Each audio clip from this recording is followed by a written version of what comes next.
you've been shopping for an AC/DC TIG machine to give aluminum TIG welding a go, well, you may want to click that subscribe button and hang around, catch this 3-part series. We'll be going over 3 of the top options offered on Amazon. And we'll let you guys take a closer look and help you make a decision to see which one may be right for you. At the end of this 3-part series, I will let you guys know which one I decide to go with and why.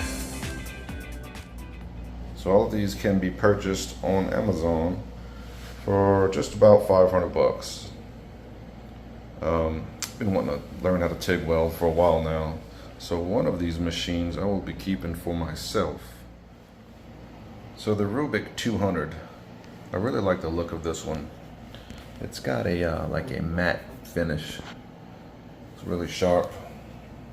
Has a digital LED screen.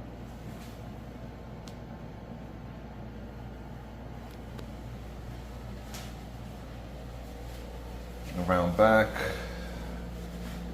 they include a dual fan setup. Make sure this baby's cool.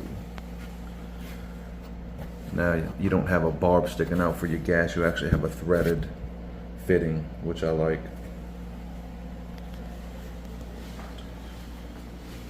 Included is a very nice rubber hose. Brass fittings feel like very good quality. The TIG gun came in red. Doesn't really have a branding. Feels good, trigger feels good. It's got a rubber sleeve going around these 3 cords. This one here is for our power. This one is the fitting for the gas.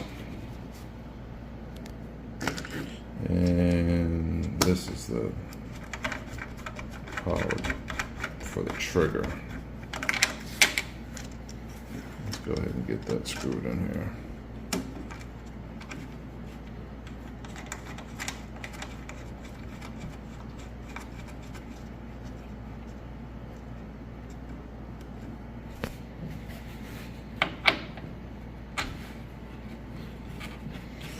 There we go.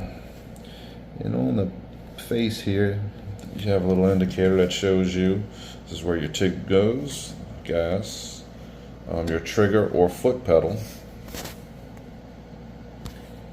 and at the end here, we're going to have a grounding clamp.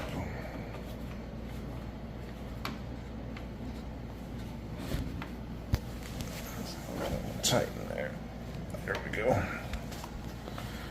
Alright, let's get it plugged in and take a look at the screen. Now that we have it powered up, and notice there's a lot of air coming through this machine. Those 2 fans are definitely putting in the work and keeping this unit cool.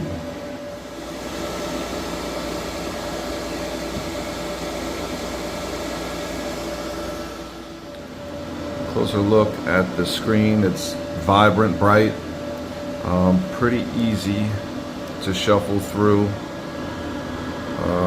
First button, you can, I guess, stick weld. They did include a stinger for your stick welding. TIG, and you can select AC, alternating current, DC, direct current. We're going to leave it on AC. This is a pulse feature, or straight. And the 2T, 4T. Those who don't know, the 2T, you hold down the trigger and release, power stops. With the 4T option, you pull down the trigger and release, power continues until you press the trigger again to release the power. Alright, here they give you a whole bunch of settings. And I'll try to shuffle through and give a brief explanation of what they are. So here you have your pre-flow, starting current, your up time, peak current. This is your AC frequency, your balance, your downtime, finish current, and post flow. This is both a 110 and 220. As you can see, I'm plugged into the 110 over there, so it's only going to give me up to 120 amperage. It will not reach the full 200 without being plugged into a 220 outlet.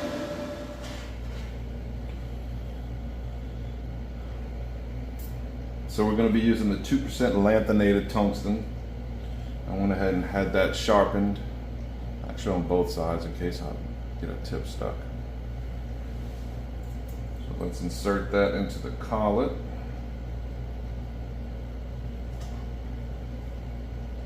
Slide that into the gun.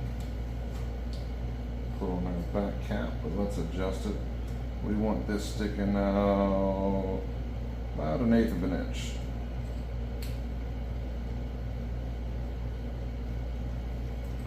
Screw our back cap on. That looks good right there.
Chance to play around with this a little bit. I like it. The Rubik's 200 amp is definitely a solid option. You guys are looking. You can easily adjust all your parameters. Nice vibrant screen. They include everything you need right out the box. Definitely one to consider. So make sure to stay tuned for the next video. We'll be taking a look at the ALUMINUM 200F.